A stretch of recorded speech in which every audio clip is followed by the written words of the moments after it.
تعارف القرآن۔ یہاں پر قرآن کی عظمت کے بارے میں ایک حدیث مبارکہ حضرت علی کرم اللہ وجہ الکریم سے مروی ہے کہ انہوں نے فرمایا، آگاہ ہو جاؤ، بے شک میں نے سنا ہے نبی اکرم صلی اللہ علیہ وآلہ وسلم کو وہ فرما رہے تھے کہ آگاہ ہو جاؤ، ایک بڑا فتنہ آنے والا ہے۔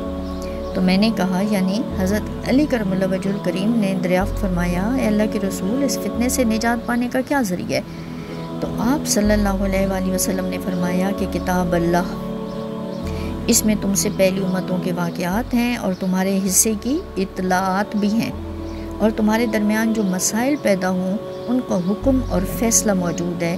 یہ فیصلہ کن کلام ہے، فضول کلام نہیں۔ جو سرکشی کی وجہ سے اس کو چھوڑے گا، اللہ تعالیٰ اس کو توڑ کے رکھ دے گا، اور جو کوئی قرآن کے بغیر ہدایت تلاش کرے گا، اللہ اس کو گمراہ کر دے گا۔ یہ اللہ کی مضبوط رسی ہے، یعنی اللہ سے مضبوط تعلق کا وسیلہ ہے، اور حکمت بھرا ذکر ہے، اور یہی سیدھا راستہ ہے، اور وہی ہے یعنی قرآن کے جس کے اتباع سے خیالات کجی سے محفوظ رہتے ہیں۔ کجی کہتے ہیں ٹیڑھ کو، اور زبانیں اس میں تحریف نہیں کر سکتی، اور علم والے کبھی اس کے علم سے سیر نہیں ہوں گے۔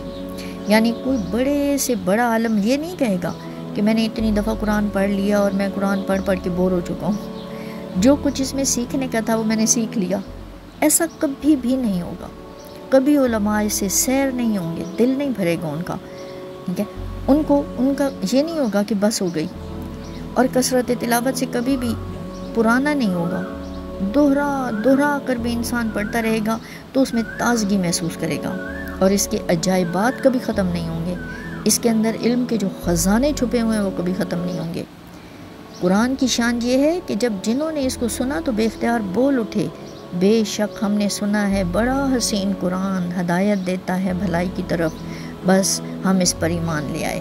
تو جس نے بھی قرآن کریم کے حساب سے بات کی ہے اس نے سچ کہا ہے، جو اس کے مطابق عمل کرے گا اس کو اجر دیا گیا، اور جس نے اس کے مطابق کوئی فیصلہ کیا اس نے عدل اور انصاف کیا، اور جس نے قرآن کی طرف دعوت دی وہ ہدایت دیا گیا سیدھے راستے کی طرف۔